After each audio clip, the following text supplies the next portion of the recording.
Tagore school बावड़ी की online class में आप सभी का फिर से स्वागत है। सभी स्टूडेंट्स को गुड मॉर्निंग। हम हमारी जो ऑनलाइन क्लास है उसमें संश्लेषित रेशो प्लास्टिक के बारे में अध्ययन कर रहे हैं, जो हमारा तीसरा जो चैप्टर है उसके बारे में। उसमें हमने सबसे पहले स्टडी कर रहे हैं रेशो के बारे में कि जो रेशे होते हैं वो दो प्रकार के होते हैं। उसमें पहला प्रकार हमने देख लिया। पहला प्रकार कौन सा था? प्राकृतिक रेशे।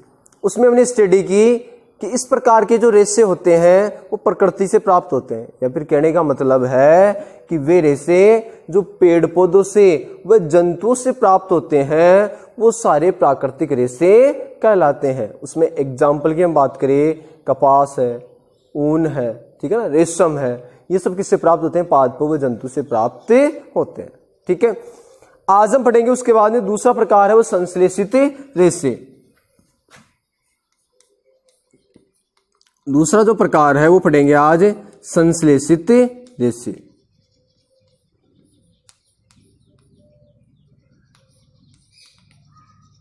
संश्लेषित रेशों की बात करें, इसे मानव निर्मित रेशे भी कहा जाता है या कृत्रिम रेशे भी कहा जाता है, जिसमें हम लिखेंगे कि इस प्रकार के रेशे रासायनिक पदार्थों के द्वारा कौन बनाया जाता है? मानव द्वारा निर्मित किए जाते हैं। इस प्रकार के रेशे रासायनिक पदार्थों की सहायता से मानव द्वारा निर्मित किए जाते हैं। तो ये तो किसके बारे में हो गया? संश्लेषित रेशों के बारे में। अब देखो, जैसे हम बात करें कि एक जो रेशा होता है कई छोटी इकाइयों से मिलकर बना हुआ होता है। यानी एक रेशे की हम बात करें, एक संश्लेषित रेशा भी छोटी इकाइयों से मिलकर बनाई गई एक श्रृंखला होती है। ठीक है ना।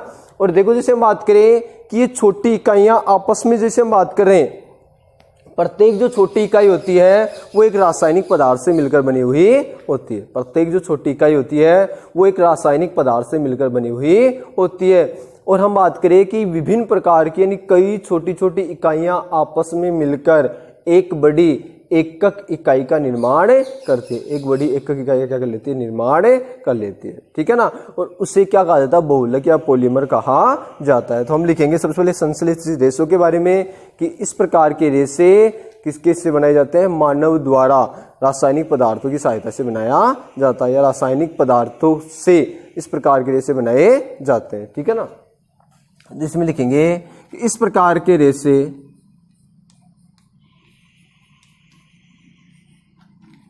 रासायनिक पदार्थों की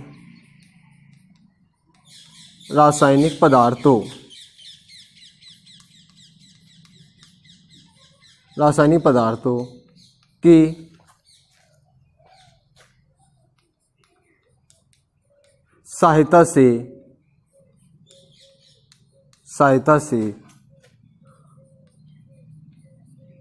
मानव द्वारा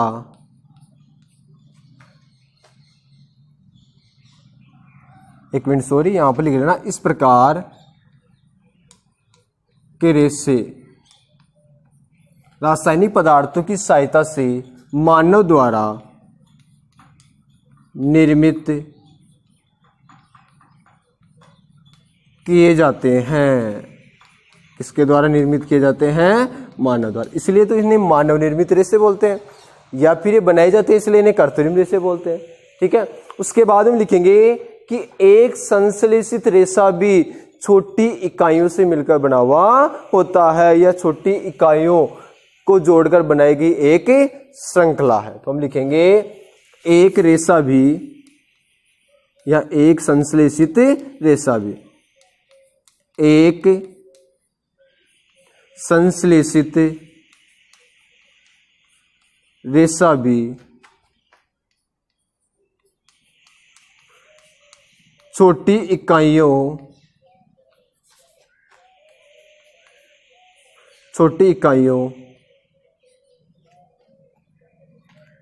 से जुड़कर बनी एक श्रृंखला होती है। जुड़ी एक श्रृंखला होती है। यानी एक संश्लेषित रेशा भी छोटी इकाइयों से जुड़कर बनी क्या होती है? एक श्रृंखला होती है। ठीक है। अब देखो, जैसे हम बात करें कि प्रत्येक जो श्रृंखला है या प्रत्येक जो छोटी इकाई होती है वो क्या होता है, रासायनिक पदार्थ से बनी होती है। प्रत्येक छोटी इकाई में एक रासायनिक पदार्थ होता है। तो हम बात करेंगे प्रत्येक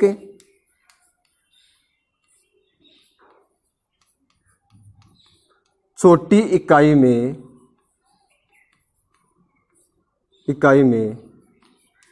एक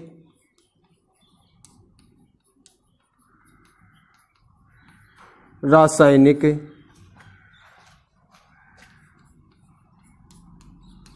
पदार्थ होता है।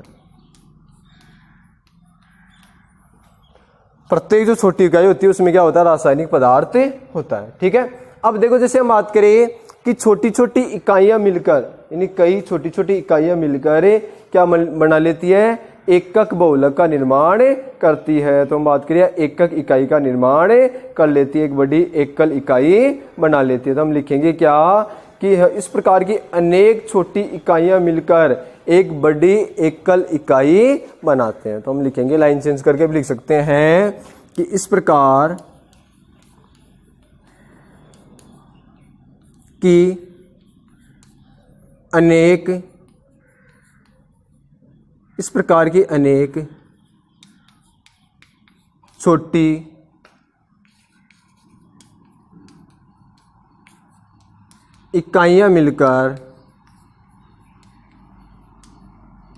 छोटी इकाइयां मिलकर एकल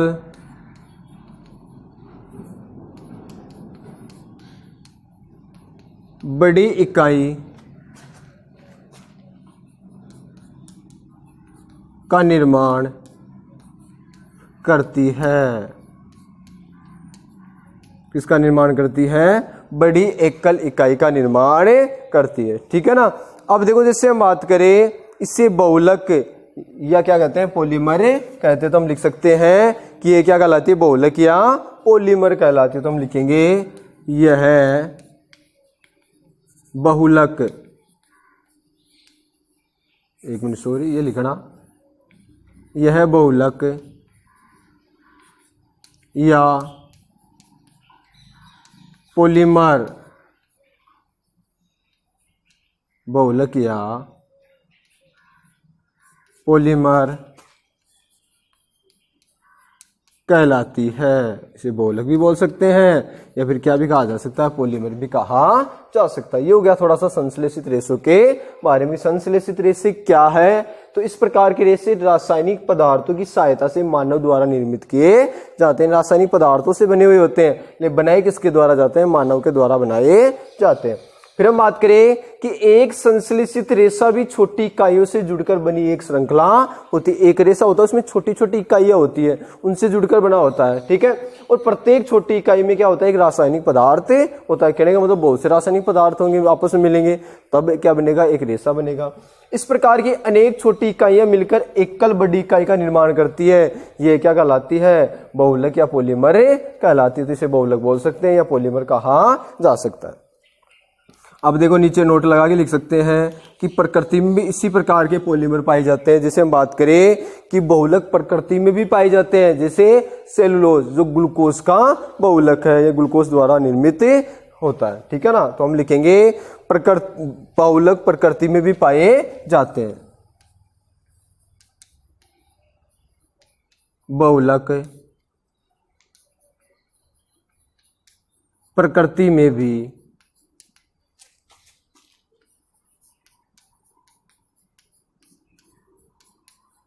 पाए जाते हैं। ठीक है, इसकी देखो जैसे हम बात करें उदाहरण के लिए कपास एक बहुलक है। हम बात करें उदाहरण के लिए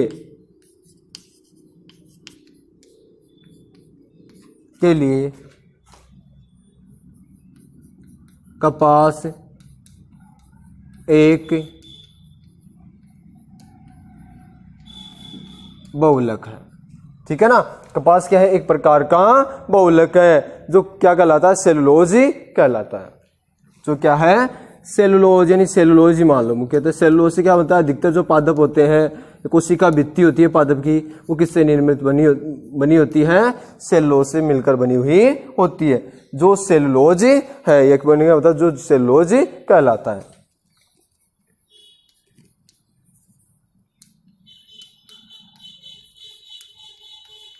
ठीक है, ये किसके बारे में हो गया, कपास जो एक प्रकार का क्या है, प्रकृति में पाए जाने वाला बहुलक, वो क्या है, एक सेलुलोज है। इसके बाद में लिखेंगे कि सेलुलोज बड़ी संख्या में ग्लूकोज इकाइयों द्वारा निर्मित होता है। जो सेलुलोज का जो निर्माण होता है कौन सी इकाइयों द्वारा होता है, ग्लूकोज की इकाइयों द्वारा होता है। तो इसके बाद में लिख लेंगे कि सेलुलोज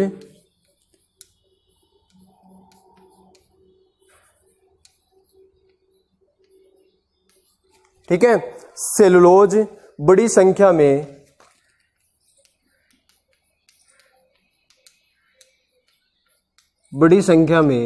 ग्लूकोज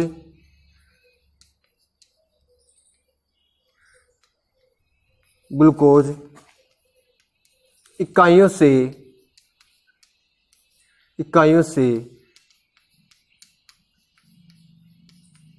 मिलकर बना होता है।